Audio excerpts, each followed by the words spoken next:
So hi everyone, welcome to my channel, and for today we have this one, that is lesson number 5, natural resources, land resources. मतलब इसमें mainly natural resources के बारे में पढ़ने वाले हैं, जो कि है मेनली लैंड रिसोर्सेज के बारे में.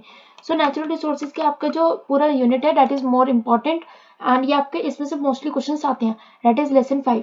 सो इसकी हम एक्सप्लेनेशन देखने वाले इस वीडियो में, एंड वीडियो का लाइक टारगेट इज 100 लाइक्स का, तो उसे कंप्लीट कर देना. ऑल्सो चैनल को सब्सक्राइब कर देना, because I am targeting 2000 subscribers before the completion of your exams. और ये एक लाइक इजी चैप्टर है, बट या थोड़ा सा लेंथी चैप्टर है, so you have to just listen to me what I am saying, and आप relate कर सकते हो with the text you have on the screen. So land जो है, first is land. So land क्या होता है? एक मोस्ट वैल्यूएबल रिसोर्स है for mankind as well as for once nature's most precious gift. So land क्या होता है आपको सबसे पहले ये बताया गया है. सो लैंड जो है क्रिटिकल नेचुरल रिसोर्स है जो प्रोवाइड करती है एक range of ecosystem services including food, water, timber and biodiversity and habitat for wildlife. So land जो है वो सर्व करता है as a base for human settlements, transportation and infrastructure development. Therefore जो सस्टेनेबल मैनेजमेंट है ऑफ लैंड रिसोर्सेज वो बहुत ज़्यादा क्रूशियल है for the survival and wellbeing of both human and environment. So next we have is the land resources. So first is land resources कि land resources कौन कौन से होते हैं हमारे पास. So land resources जो है वो रेफर किया जाता है नेचुरल रिसोर्सेज को, such as soil, water, forest, minerals and wildlife, जो कि फाउंड किए जाते हैं on the earth surface. And जो लैंड रिसोर्सेज है वो प्रोवाइड करती है a range of benefits including जैसे कि फूड प्रोडक्शन हो गया, रिक्रिएशन हो गया, एनर्जी प्रोडक्शन हो गया, बायोडाइवर्सिटी हो गया एंड कंजर्वेशन. हाउएवर जो ह्यूमन एक्टिविटीज है such as deforestation, mining and urbanisation, so ये सब क्या करते हैं? लैंड डिग्रेडेशन करते हैं, सॉइल इरोजन करते हैं, एंड लॉस होता है बायोडाइवर्सिटी का. So we have is 3 point, that is the land resources can be very divided into 3 categories. So first is very stable resources जैसे कि relief, geographical formations and minerals.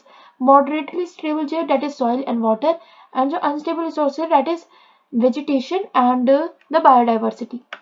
So now we have some of the examples, that is minerals.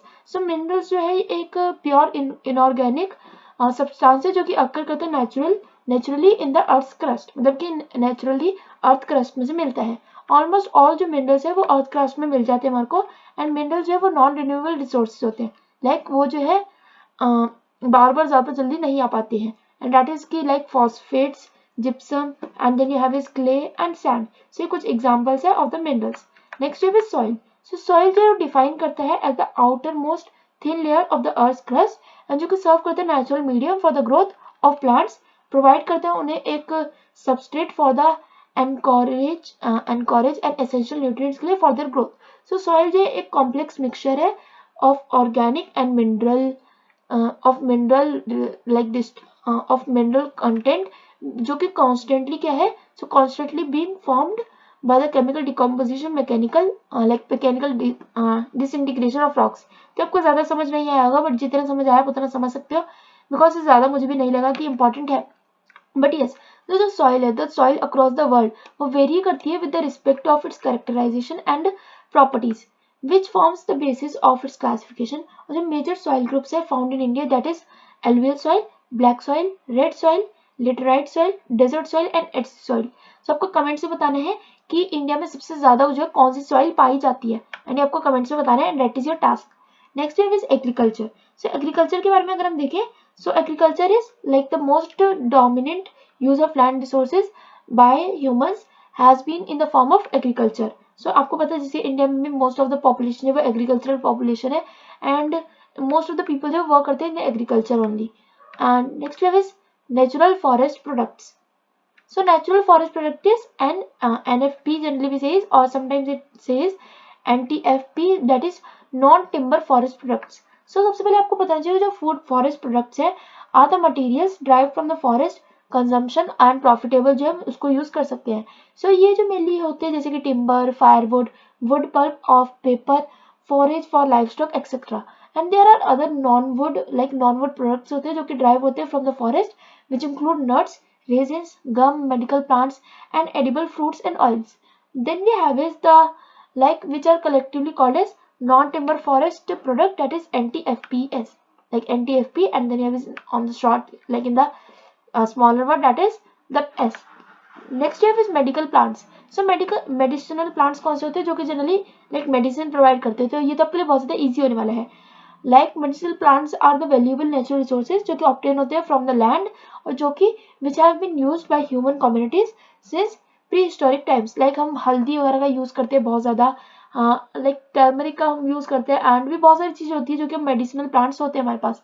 And जो ये flora होता है, like the immense diversity of medicinal flora जो है वो typical forest में होती है and is an invaluable source of new pharmaceutical products. About 80% of world developing countries जो है वो डिपेंडेंट है on these traditional medicinal plants for primary health care, क्योंकि इन्हीं से जो है उन्हें एक टाइप की मेडिसिन मिल पाती है जिससे वो और नई टाइप की मेडिसिन बना पाते हैं।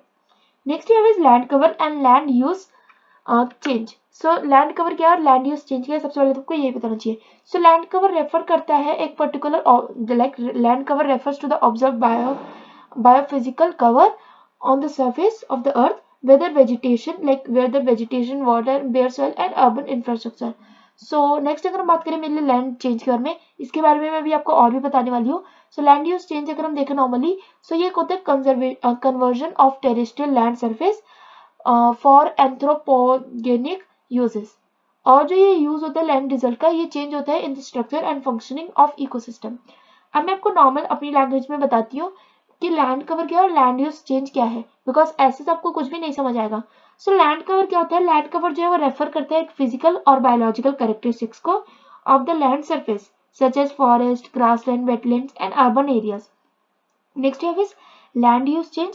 सो लैंड यूज जो है वो रेफर करते हैं, पहले आपको पता होना चाहिए लैंड यूज, जो कि लैंड यूज जो है रेफर करते हैं टू द ह्यूमन एक्टिविटीज जो कि अक्कर करती है on the land surface and such as जैसे कि agriculture, forestry, mining and urbanisation.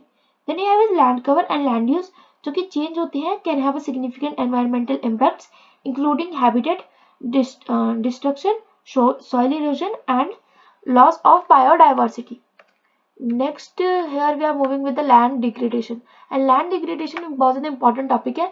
First of all, you should know this thing because ये आपके पेपर में पूछा जा सकता है. That is major causes क्या होते हैं land degradation के. That is deforestation, soil erosion, drought and floods, unpredictable weather patterns or climate conditions, increasing urbanization, modern agricultural practices and soil pollution. So ये कुछ type of होते हैं, like these are some of the causes of land degradation. And first of all you should know कि land degradation वो होता क्या है। So land degradation जो है ये डिटोरिएशन होता है, लाइक खराब करना एक जमीन को of the productive capacity of the land due to the over exploitation by the humans. Like एक जमीन से जो है इतना उत्पादन करना जितना लाइक वो जमीन अफोर्ड नहीं कर सकती। इट्स अ टाइप ऑफ कि आपको लाइफ में जब 24 की जगह 25 घंटे जो काम कर रहे हो, दैट इज लैंड डिग्रेडेशन जो है वो रेफर करता है to the loss of ecosystem services and productivity due to the natural and human induced factors. Next we have is जो land degradation है वो result कर सकते हैं from various activities including overgrazing, deforestation, soil erosion and desertification. And जो land degradation है वो lead कर सकते हैं to reduced agricultural productivity, loss of biodiversity and increased soil erosion.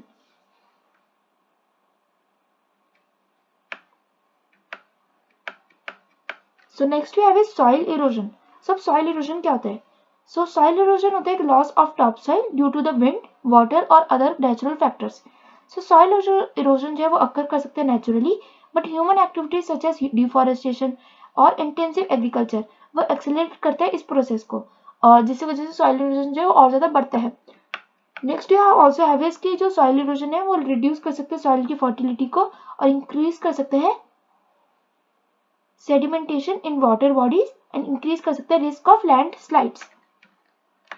So these are some of the example like overgrazing, extensive agricultural cultivation, deforestation, weather and climatic conditions, soil content and the slope of the surface.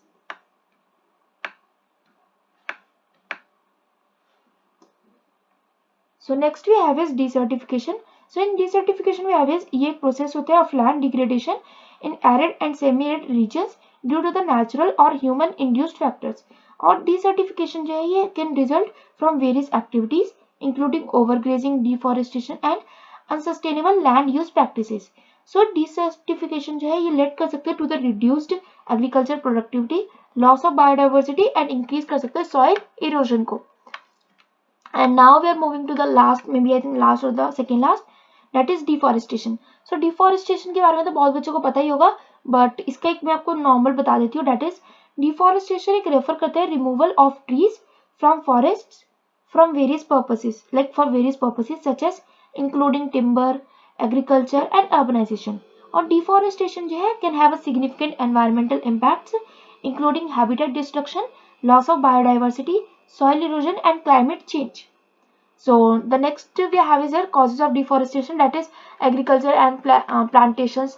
We have some another, that is urbanization, harvesting woods for use of firewood and timber, illegal logging करना या फिर forest fires, like forest में कई बार fire लग जाती है वो, like Australia में बहुत ज़्यादा होता है, and then you have is the mining.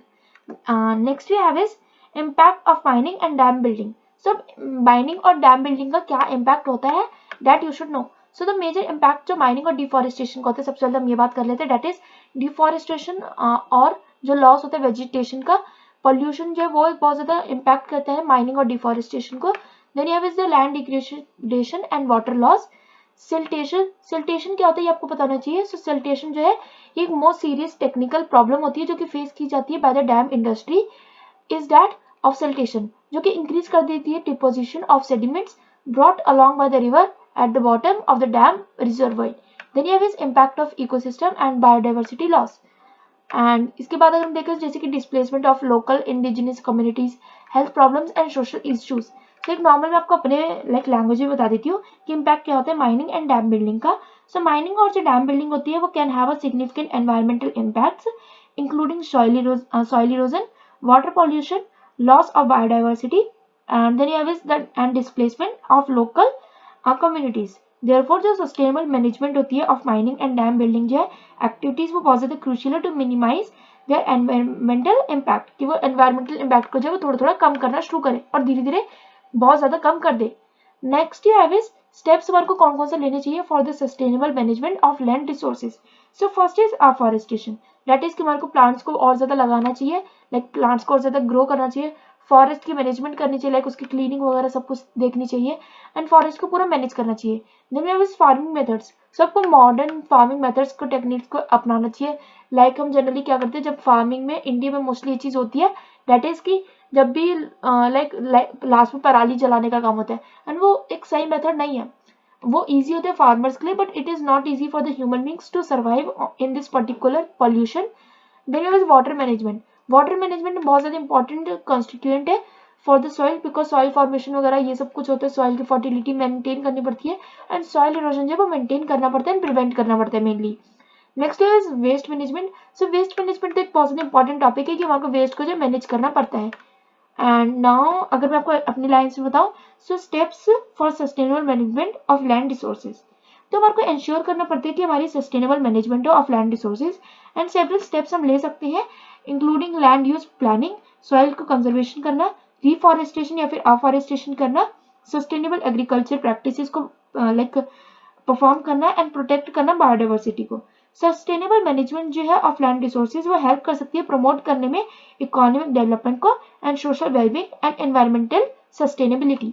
Then we have is the summary, and with this summary we will end this unit also, like this lesson also. That is आपको यहाँ पे मैं summary खुद तो दिखाती हूँ बट मैं आपको अपनी लैंग्वेज में अगर मैं बताऊँ, सो फर्स्ट थिंग इज जो लैंड रिसोर्सेज है वो बहुत ज्यादा क्रूशियल है. Like land resources are crucial for human survival and wellbeing because ये प्रोवाइड करता है ecosystem services including food, water, timber and biodiversity and habitat for wild life.